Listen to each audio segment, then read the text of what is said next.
పైరుండ్లే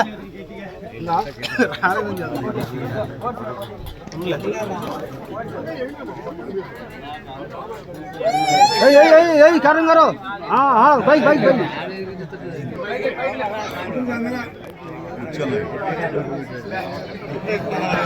okay okay okay sir ఒకసారి అందరూ అన్న ఆనందం అందరు నిలబడండి ఒకసారి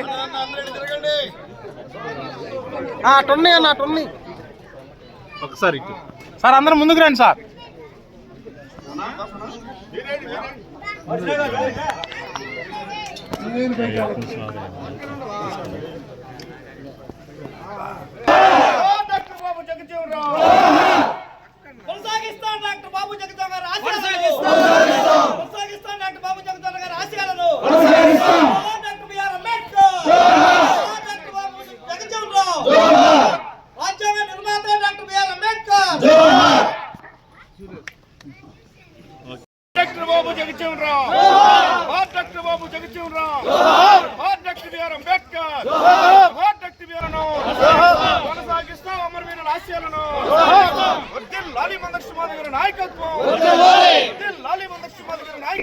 అసలు ఎలాగండి ఎట్లా అంటే అంబేద్కర్ గారు ఆ రోజు స్వాతంత్రోద్యమ పోరాటంలో పాల్గొన్నారు.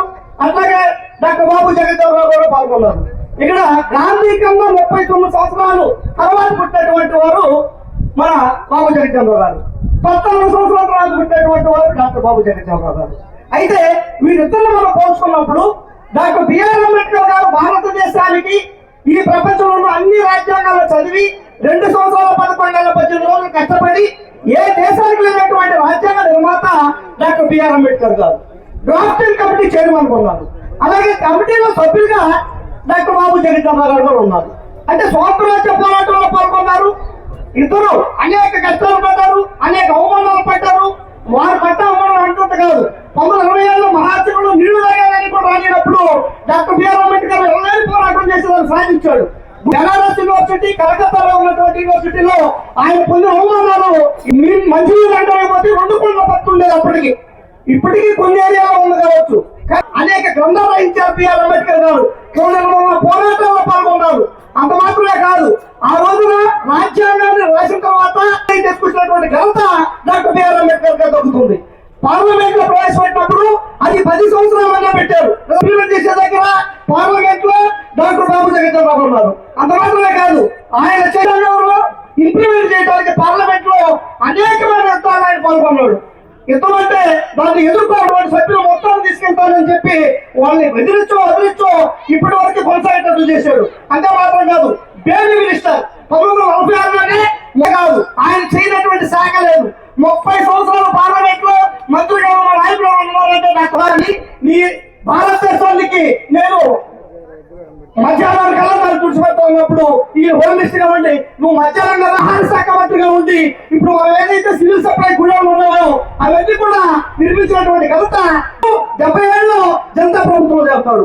ఎమర్జెన్సీ టైంలో ఇందిరాగాంధీ మేము తిరుగుబాటు చేసి తర్వాత ఈ దేశానికి ఉన్నటువంటి సమస్యల పరిష్కారం విధంగా డాక్టర్ బిఆర్ అంబేద్కర్ గారు రాజ్యాంగాన్ని రచిస్తే దాని అమలు పరిచే దగ్గర డాక్టర్ బాబు జగజ్జీవన్ రావు వారి పోరాటాలు పంచగలే. మరి ఈ రోజు ఇంత స్వేచ్ఛగా ఉన్నాం.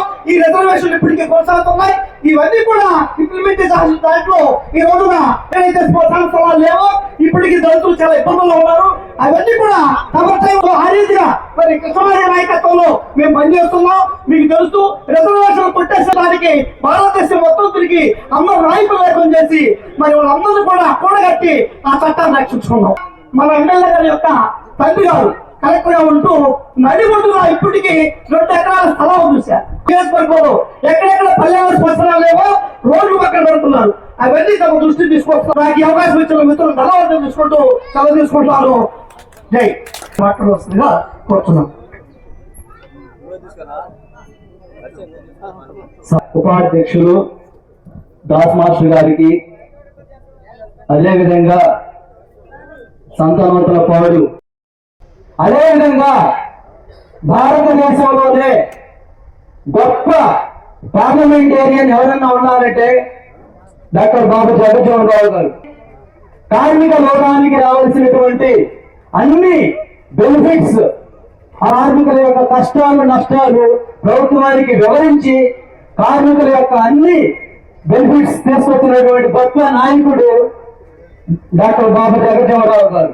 అదేవిధంగా కార్మిక శాఖ మంత్రిగా ఉన్నటువంటి సమయంలో ప్రపంచ కార్మిక సదస్సులో భారతదేశం నుంచి మాట్లాడిన ఆహ్వానం పొంది గొప్ప స్పీచ్ ఇచ్చినటువంటి గొప్ప నాయకులు డాక్టర్ బాబు జగజ్జీవన్ రావు. బహుజన హితాయ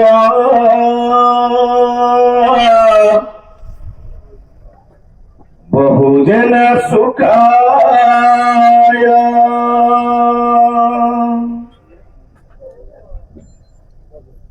బహుజన హితాయ బహుజన సుఖాయ బుద్ధం శరణం గచ్ఛామి సంఘం శరణం గచ్ఛామి. బహుజన రాజ్యం కోసం పుట్టిన కంటి వెలుగులో భరత జాతికి దారి చూపిన అమరయోధుడు. బహుజన రాజ్యం కోసం పుట్టిన కంటి వెలుగులో భరత జాతికి దారి చూపిన అమరయోధుడు. భరత జాతికి దారి చూపిన అమరయోధులు. బుద్ధం శరణం గచ్ఛామి సంఘం శరణం గచ్ఛామి. బుద్ధం శరణం గచ్ఛామి సంఘం శరణం గచ్ఛామి. పంచమ జాతికి పడతలందరికీ బడిగట్టిన తొలి భారతీయుడు. పంచమ జాతికి పడతలందరికీ బడిగట్టిన తొలి భారతీయుడు. కుల బానిసతన మొత్తని పోరే జ్యోతి పోరే మహాపురు. కుల బానిసతన మొత్తని పోరే జ్యోతి పోలే మహాత్ముడు. బుద్ధం శరణం గచ్ఛామి సంఘం శరణం గచ్ఛామి. బుద్ధం శరణం గచ్ఛామి సంఘం శరణం గచ్ఛామి. ఊరి చివరన పుట్టిన సూర్యుడు పొడలి తల్లికి దిక్కైనాడు. ఊరి చివరన పుట్టిన సూర్యుడు పొడలి తల్లికి దిక్కైనాడు. అనగారిన వర్గాల ఉన్నతికి ఊపిరి పోసిన అంబేద్కరుడు.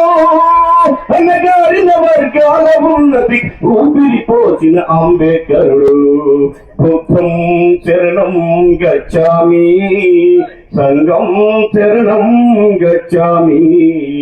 బుద్ధం శరణం గచ్ఛామి సంఘం శరణం గచ్ఛామి. హక్కుల కోసం భిక్షమెత్తకండి, పోరాడి సాధించుకోండి. హక్కుల కోసం భిక్షమెత్తొద్దు, పోరాడి సాధించమన్నా. హక్కుల కోసం భిక్షమెత్తొద్దు, పోరాడి సాధించమన్నా. ప్రధానమంత్రి ఈ ప్రతాపాన్ని చూపిన దళిత వీరుడా మా జగజీవన్ రామా. మా జగజీవన్ రామా. మా జగజీవన్ రామా.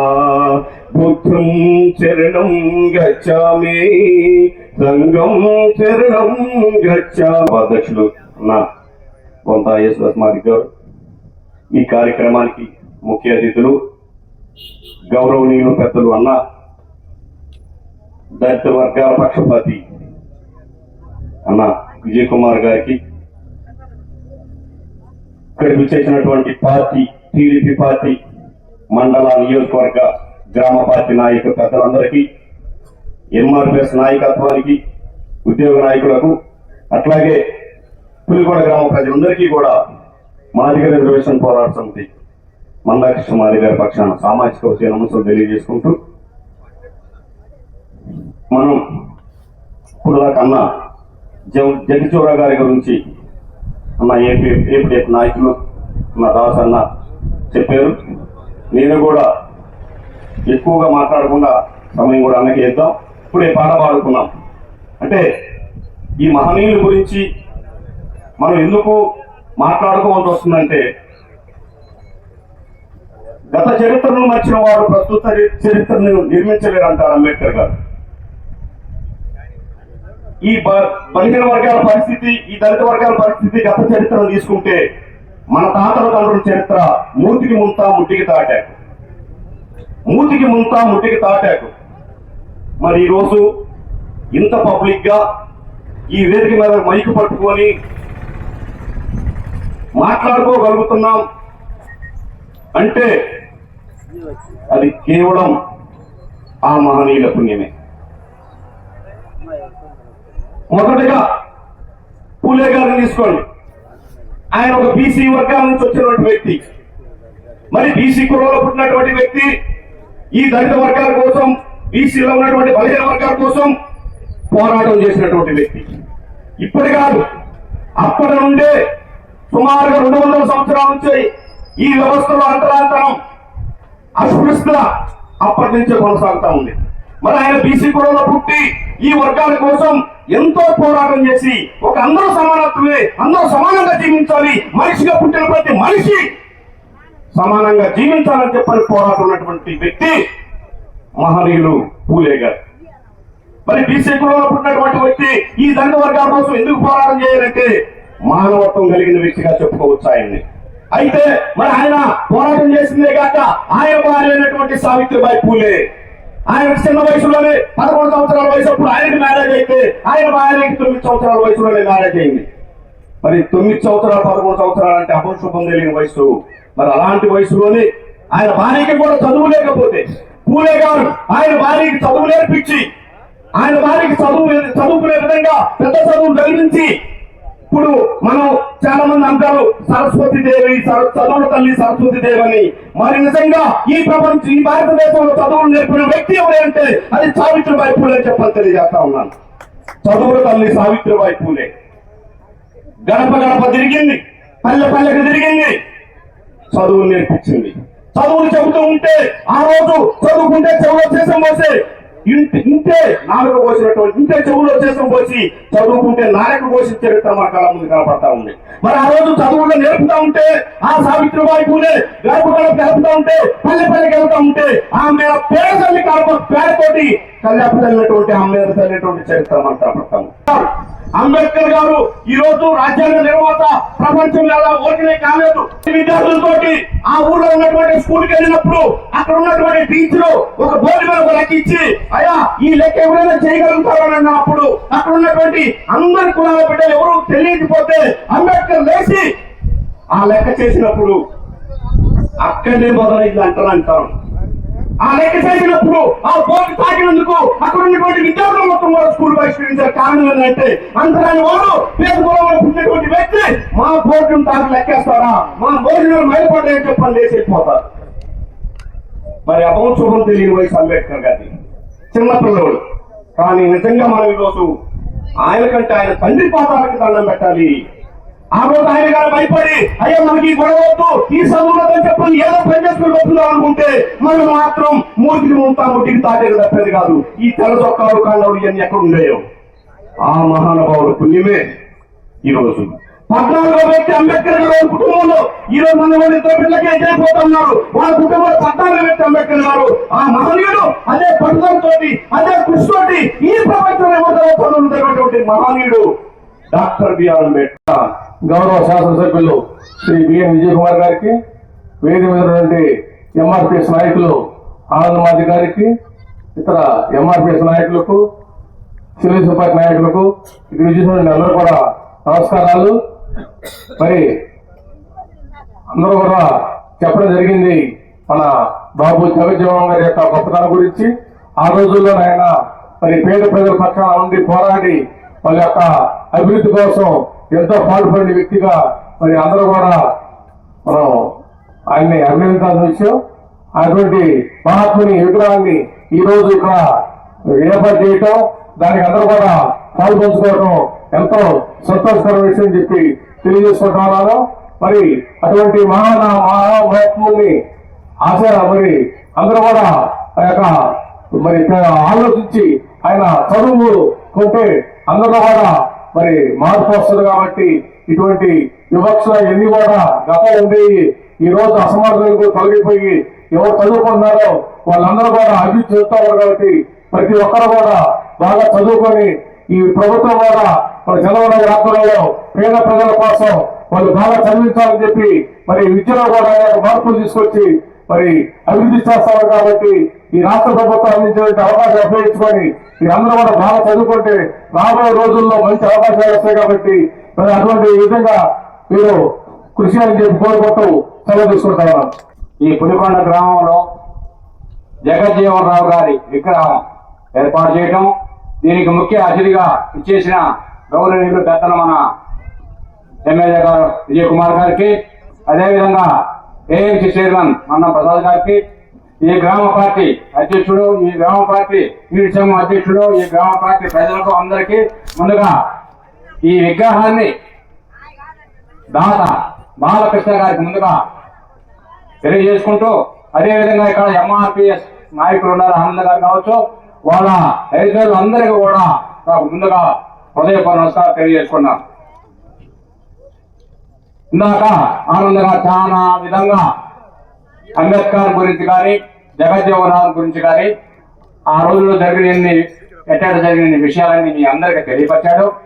ఇప్పుడు నాకు తెలిసినంత వరకు దాదాపు కుల వివక్ష లేదు, లేకుండా పోయింది చాలా వరకు. ఎందుకంటే నాకు తెలిసినంత వరకు మన కుల వ్యవస్థ అనేది లేకుండా కులాలని రెండే కులాలు ఉండాలా, ఒకటి ఉన్నవారు ఒకటి లేనివారు. అప్పుడు వ్యవస్థ లేకుండా ఉంటుంది. పోతే ప్రతి ఒక్కరికి చదువు అనేది ముఖ్యం, ఆరోగ్యం అనేది ముఖ్యం. ఆ విధానంతో మన చంద్రబాబు నాయుడు గారు మీ అందరికీ తెలిసిన విషయమే. ఎంఆర్పిఎస్సి వాళ్ళు కూడా న్యాయం జరిగిందని వాళ్ళే చెప్పారు. అదేవిధంగా రాబోయే రోజుల్లో కూడా ప్రతి గ్రామంలో ఎస్సీలు ఉన్నారు కాబట్టి వాళ్ళ కళాకాలయాలు చదువుకోవాలా, వాళ్ళు ఉన్నతమైన చదువు చదవాలని కోరుకుంటున్న భవిష్యత్తు మీ అందరికీ మరి ఒక్కసారి ధన్యవాదాలు తెలియజేసుకుంటూ వచ్చాను. బాబు జగజ్జీవన్ రామ్ గారి విగ్రహ ఆవిష్కరణ సందర్భంగా ఇచ్చేసిన ఎంఆర్పిఎస్ నాయకులు ఆనంద్ గారు, ఇక్కడ స్టేజ్ మీద ఉన్న ఇతర ఎంఆర్పిఎస్ ఇతర నాయకులు, అదేవిధంగా తెలుగుదేశం పార్టీ మా మిత్రులు నాయకులు, ఇక్కడ విచ్చేసిన ప్రజలందరికీ నా హృదయపూర్వక నమస్కారాలు. ఈరోజు ఇప్పుడు నాకు ఈ విగ్రహ ఆవిష్కరణలు చేస్తా ఉంటే నాకు ఒకటి బాగా నచ్చుతూ ఉంటుంది. ఏంటిదంటే మన నాయకుల గురించి ఈ సందర్భంలో తెలియని వాళ్ళకి కొన్ని మాటలన్నా తెలుపుతూ ఉంటారు, ఎందుకంటే చాలా మందికి తెలియదు. సో ఈరోజు జ్యోతిరాబాయి ఫూలే, సావిత్రి ఫూలే, ఆయన ఆ రోజుల్లోనే డిగ్రీ చదువుకున్నాడు, మంచి ఎడ్యుకేషన్ ఉంది. దాని తర్వాత ఆయన ఫస్ట్ క్యాబినెట్ నుంచి ఆల్మోస్ట్ అంటే 30 ఏండ్లు క్యాబినెట్ మంత్రిగా ఉన్నాడు, 50 ఏండ్లు ఎంపీగా ఉన్నారు. ససారామో ఎక్కడ బీహార్లో ఒక్కసారి కూడా ఓడిపోయారు ఆయన. అందరూ ఓడిపోయారు, ఇందిరాగాంధీ కూడా ఓడిపోయింది అప్పుడు. సో అందరూ ఆయన గెలిచాడు. సో నేను చెప్పేది ఏంటిదంటే ఆయన ఫస్ట్ నుంచి చదువుకున్న వ్యక్తి. ఇండిపెండెన్స్ స్ట్రగుల్లో అంటే మనకి బ్రిటిష్ వాళ్ళని తరిమే ఆ స్ట్రగుల్లో స్వాతంత్ర పోరాటంలో ఆయన పార్టిసిపేట్ చేశాడు. దాని తర్వాత కాంగ్రెస్ పార్టీలో జాయిన్ అయ్యాడు, దాని తర్వాత జనతా పార్టీలో అయ్యాడు, దాని తర్వాత డిప్యూటీ పిఎం వరకు వెళ్ళాడు. అసలు కొద్దిగా మనందరికి ఏంటి కొద్దిగా లక్ బాగుంటే ఆయన పిఎం కూడా అయ్యేవాడు, కానీ కాలేకపోయాడు. సరే ఇవన్నీ చూస్తూ ఉంటే ఆయన ఏంటిదంటే ఈరోజు మనం విగ్రహం పెట్టుకొని ఇవన్నీ చేస్తున్నామంటే ఆయన ఏదో మంచి పని చేస్తేనే కదా మనం ఇన్ని రోజులు గుర్తుపెట్టుకునేది. చనిపోయిన 2 సంవత్సరాల తర్వాత ఎవరు గుర్తుంటాం లేదు, కానీ ఇన్ని రోజుల తర్వాత ఇంత గుర్తున్నదంటే వాళ్ళు చేసిన మంచి పనులు. సో ఆయన చేసింది ఏంటిదంటే ఆయన ఏ శాఖలో ఉన్నా కానీ ఎస్సీలకి దళిత వర్గాలకి ఆయన చాలా ఉపయోగాలు చేశారు. టెలికమ్యూనికేషన్ శాఖలో ఉంటారు. మీ అందరూ కొద్దిగా ఆలోచిస్తే టెలికమ్యూనికేషన్ డిపార్ట్మెంట్లో ఎస్సీలు చాలా మంది ఉద్యోగాలు ఉన్నారు. ఆయన ఉద్యోగాలు పెట్టించింది ఖచ్చితంగా రిజర్వేషన్ పాటించాల్సింది. అందుకని బిఎస్ఎన్ఎల్లో చాలా మంది ఉద్యోగాలు ఉంటారు. ఇంతకుముందు ఒక ఎమ్మెల్యే మన ఆదరణ కూడా ఉన్నాడు. ఆయన ఈ టెలికమ్యూనికేషన్ అంటే ఇలాంటి వ్యవహారాలని ఆయన ఆ రోజు పునాది వేశాడు. దాని తర్వాత ఏ శాఖ తీసుకున్నా కానీ డిఫెన్స్ శాఖలో అప్పుడు పాకిస్తాన్ వారు, ఇప్పుడు మోడీ గారు ఏదో పహల్గామ్లో 2 బాంబులు వేశారు. ఆయన అసలు పాకిస్తాన్నే పక్కన పెట్టాడు. ఎవరు ఆ రోజు బంగ్లాదేశ్ ఏర్పడినప్పుడు ఇందిరాగాంధీ, జగ్జీవన్ రామ్ అంటే చాలా ఎఫిషియెంట్ అడ్మినిస్ట్రేటర్. అందుకని ఆయనకి ఏదో రిజర్వేషన్లు ఇచ్చినట్టు కాదు. ఆయన ప్రతి తీసుకున్న శాఖ బ్రహ్మాండంగా చేశాడు. ఈ రోజు కూడా దాని ఉంది. టెలికమ్యూనికేషన్ స్థిరపడిందంటే ఆయన. దాని తర్వాత ఫుడ్ మినిస్టర్గా ఉన్నప్పుడు FCI అంటారు, ఫుడ్ కార్పొరేషన్ ఆఫ్ ఇండియా అంటే ఈ గోడౌన్లు ఇప్పుడు 2 పథకాలు, ఇప్పుడు 2 కిలో బియ్యంలు అంటే ఏంటిదంటే అది ఆ సంస్థ చేసింది. ఫుడ్ మినిస్టర్గా ఉన్నప్పుడు ఆయన ఇవన్నీ చేపట్టాడు. ఆయన ఏ శాఖలో వెళ్ళినా కానీ అగ్రికల్చర్ మినిస్టర్లో ఉన్నాడు. అగ్రికల్చర్ మినిస్టర్ ఉన్నప్పుడు అప్పుడు మనకి చాలా ఇబ్బందులు ఉండి మనకి TDP ఉండి సరిగా లేకపోతే అప్పుడు అమెరికా వాళ్ళు కూడా ఏదో ఫోర్డ్ ఫౌండేషన్ అని ధాన్యాలకి ఇచ్చిన రోజులు. అప్పుడు మనమే పండించుకోవాలని ఆ రోజు గ్రీన్ రెవల్యూషన్ అని ఫుడ్ అంటే మనం ఆహారం పెంచుకోవాలని గ్రీన్ రెవల్యూషన్ అని కొత్త టెక్నాలజీ చెప్పిన ఆయన అగ్రికల్చర్ మినిస్టర్. సో అందుకని ఏంటిదంటే అన్ని విషయాలలో ఆయన చాలా ఎఫిషియెంట్, గొప్ప వ్యక్తి. ఉత్తగా ఏదో మినిస్ట్రీలు చేయటమే కానీ ఎక్కడ చేసినా కానీ ఇటు దళిత వర్గాలకి, బడుగు బలహీన వర్గాలకి ఆయన చేసుకుంటూ ముందుకెళ్ళిన వ్యక్తి. అందుకని ఈరోజు మనము నిరువులైనా కానీ ఆయన పేరు పెట్టుకొని ఈ గ్రామంలో మనం ఆయన విగ్రహం. సో ఇలా ఇన్నాము. మన చేతనైంది ఏదో కొద్దిగా మన చేతనైంది సాయం చేయాలనేది నా కోరిక, నా సలహా. సరే, ఇంకా జగజీవన్ రామ్ గారి గురించి చెప్పినప్పుడు డాక్టర్ బిఆర్ అంబేద్కర్ గురించి కూడా చెప్పాలి. మనం ఏంటిదంటే ఆయన ఇందాక చెప్పారు దాస్ గారిలో ఏంటిది, బాగా చదువుకొని అసలు మేధం అంటే ఆయనే. అన్ని పుస్తకాలు చదువుకున్నాడు, అన్ని తెలివి ఉంది, అంతా ఉంది. కానీ తెలివి, ఈ పుస్తకాలన్నీ దేనికోసం ఉపయోగించుకున్నాడు? సమాజం కోసము. దాని తర్వాత దళితులకి రిజర్వేషన్ వచ్చినప్పుడు ఆ రోజు గవర్నమెంట్తో ఫైట్ చేసి, ఎవరైనా కానీ ఆయన ఫైట్ చేసి వీళ్ళకి మంచి స్థానం. మనం అనుకుంటాం డాక్టర్ బిఆర్ ఓన్లీ దళితులకే చేశారు, బీసీలకి చేశారు. ఆయన రిజైన్ చేశాడు మంత్రివర్గం నుంచి. ఎందుకు రిజైన్ చేశారంటే స్త్రీలకి మహిళలకి సమాన హక్కులు బిల్లు పెడితే దాన్ని ఓడిస్తే ఆయన రిజైన్ చేశారు దానికి వ్యతిరేకంగా. సో అందుకని వీళ్ళంతా చాలా గొప్ప వ్యక్తులు. ఎక్కడ కాంప్రమైజ్, నా మాదిరి కాంప్రమైజ్ కాలే వాళ్ళు. ఏంటిదంటే ఒకటి నేను చెప్పేది ఏంటిదంటే, ఇప్పుడు ఇందాక చెప్పారు గాంధీజీ అని. ఆ రోజులలో రిజర్వేషన్ పెట్టాలంటే అందరు వ్యతిరేకించారు. ఎందుకంటే అది ఒక రెవల్యూషనరీ స్టెప్. రిజర్వేషన్ పెట్టాలని ఆయన లండన్కి వెళ్ళి రౌండ్ టేబుల్ కాన్ఫరెన్స్లో వాదిస్తే అప్పుడున్న వాళ్ళు బ్రిటిష్ వాళ్ళు ఒప్పుకున్నారు రిజర్వేషన్ ఇచ్చేద్దామని. అప్పుడు రిజర్వేషన్ ఎలాగంటే వాళ్ళు పెట్టిన ప్రతిపాదన ఎస్సీ కాన్స్టిట్యున్సీలో ఎస్సీలే ఓటేయాలి, వేరే వాళ్ళు వేయరు. ఎస్సీలే ఓటేయాలి, వాళ్ళే ఎమ్మెల్యేలు, అంటే వేరే వాళ్ళు వేయరు. దాని తర్వాత ఎస్సీ కాన్స్టిట్యున్సీలో ఒక ఎస్సీ ఎమ్మెల్యే ఉంటాడు, ఓసీ ఎమ్మెల్యే కూడా ఉంటాడు. కానీ ఎస్సీ ఎమ్మెల్యేకి ఓన్లీ ఎస్సీ వాళ్ళు వేస్తేనే గెలుస్తారు అని పెట్టి ఈ ప్రతి రాష్ట్రంలో అది అమలు అయితే వీళ్ళందరూ మెజార్టీ ఉంటారు కదా, అది వచ్చింది. దాన్ని గాంధీ అపోజ్ చేశాడు. చేసేది చాలా తారుమారు అయ్యేటట్టుందని ఆయన అపోజ్ చేసి గాంధీ గారు ఫాస్ట్ ఆన్ టు డెత్ అని ఎర్రవాడ జైల్లో కూర్చుంటే ఇంకా చనిపోతా ఉన్నాడు. అంటే ఇంకా 20,000 సరిపోతా ఉంది.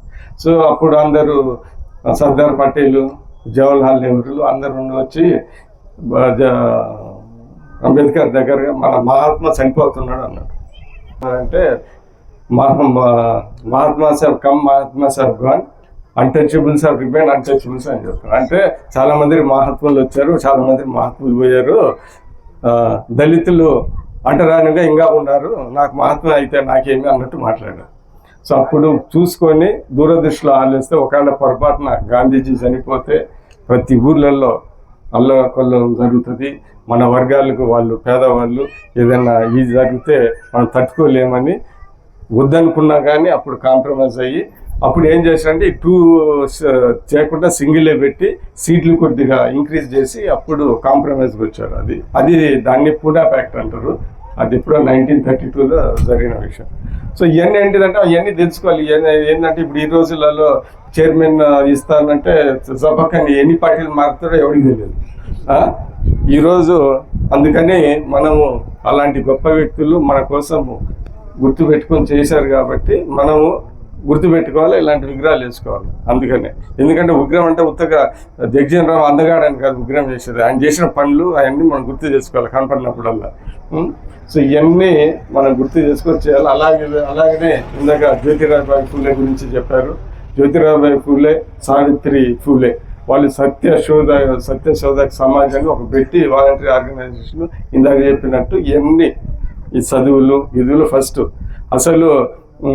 అసలు మహాత్మా ఎవరంటే ఈయన ఫూలే. ఆయనకి 1878 ఎప్పుడో ఇచ్చారు మహాత్మాని.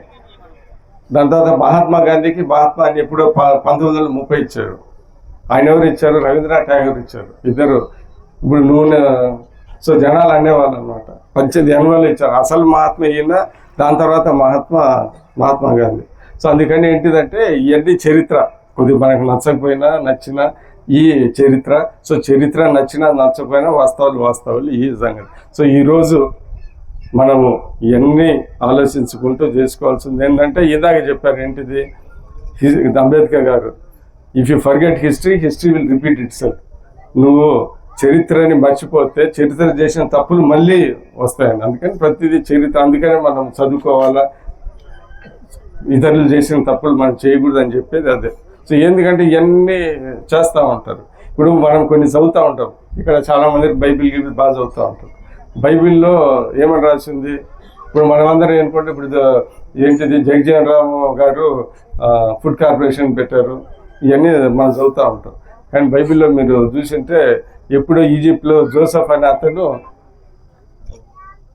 కాలం బాగాలేనప్పుడు అప్పుడు గోడౌన్లు పెట్టాడు. అది ఎప్పుడో 2000-3000 BC క్రీస్తు పుట్టకం ఉంది.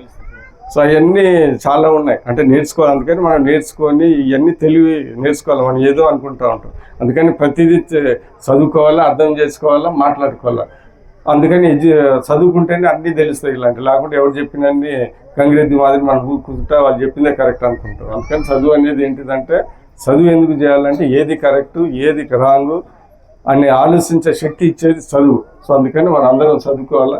చదువుకున్నారు కాబట్టి జగజీవన్ రామ్ గారు, అంబేద్కర్ గారు అప్పుడున్న సమాజానికి వ్యతిరేకించి మాట్లాడారు.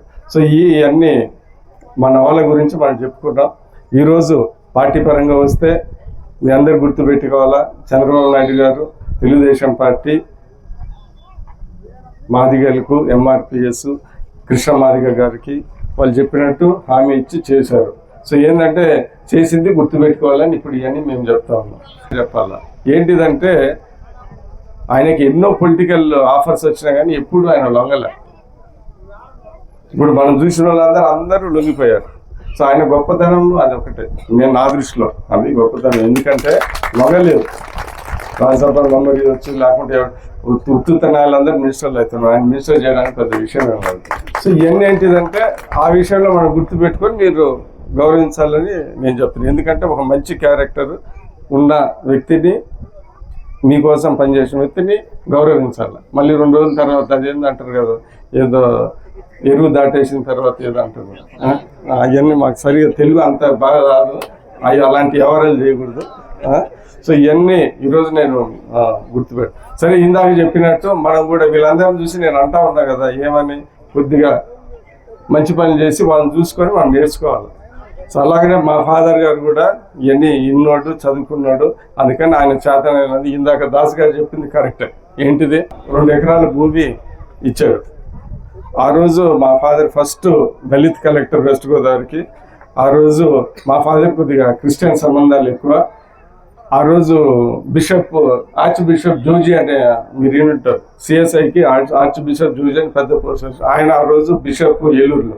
సో మా ఫాదర్ని అడిగితే మా ఫాదర్ 2 ఎకరాలు ఇచ్చారు. అప్పుడు చాలా మంది అడిగారు కానీ ఆయన 2 ఎకరాలు ఇచ్చారు నడిగొడ్లో. అది ఆ రోజుకి ఈ రోజుకి మంచి పేరు. సో అందుకని ఏంటంటే మనం ఇలాంటి పెద్ద వ్యక్తిని చూసుకొని మనం అప్పుడప్పుడు కొన్ని మంచి పనులు చేస్తే మనం కూడా అప్పుడు ఇప్పుడు నేనైతే చెప్పలేదు కదా దాస్కి చెప్పమని, నాకే సరిగ్గా తెలియదు, ఆయనే చూసే చెప్పాడు. సో ఇలాంటి కొన్ని పనులు చేశావు కాబట్టి మనం కూడా అప్పుడప్పుడు వచ్చిన ఛాన్సులు మనం కూడా పనులు చేయాలా, ఇవన్నీ చేయాలని నేను తెలియజేస్తున్నాను. సో ఈరోజు ఇందాక ఇక్కడ క్రిస్టియన్ మన ఏలూరులో ఈ బరియల్ గ్రౌండ్స్ శ్మశాన సభలు చాలా ఇబ్బంది ఉంది. మాకు కూడా ప్రభుత్వం సూచన పెట్టింది ఏంటిదంటే ఎక్కడెక్కడ సరిగా ఇబ్బందులు ఉన్నాయి మాకు ఇవ్వమని.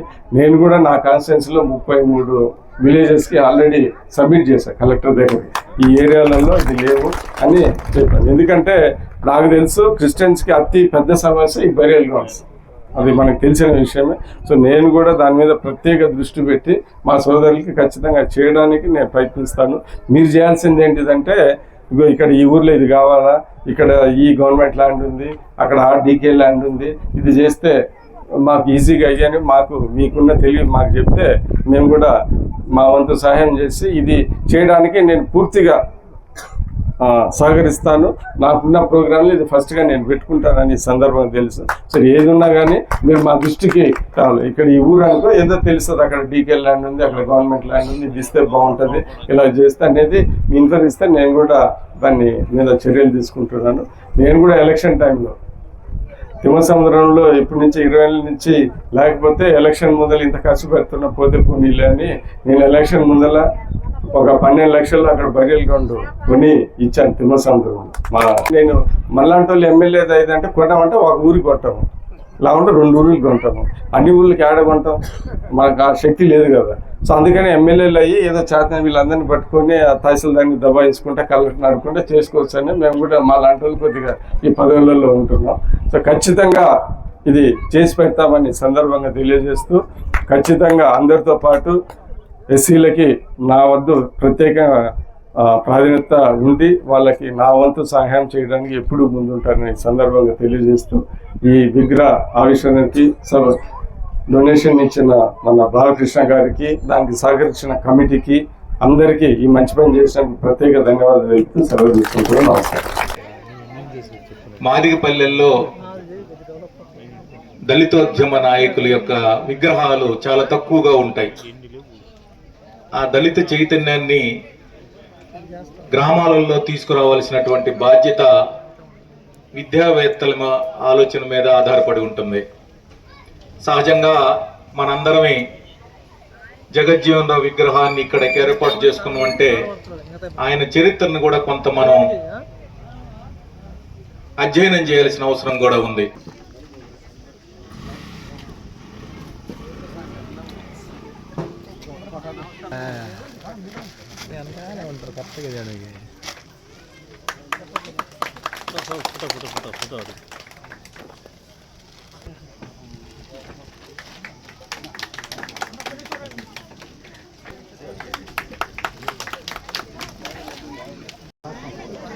సార్ ముందుకు రండి.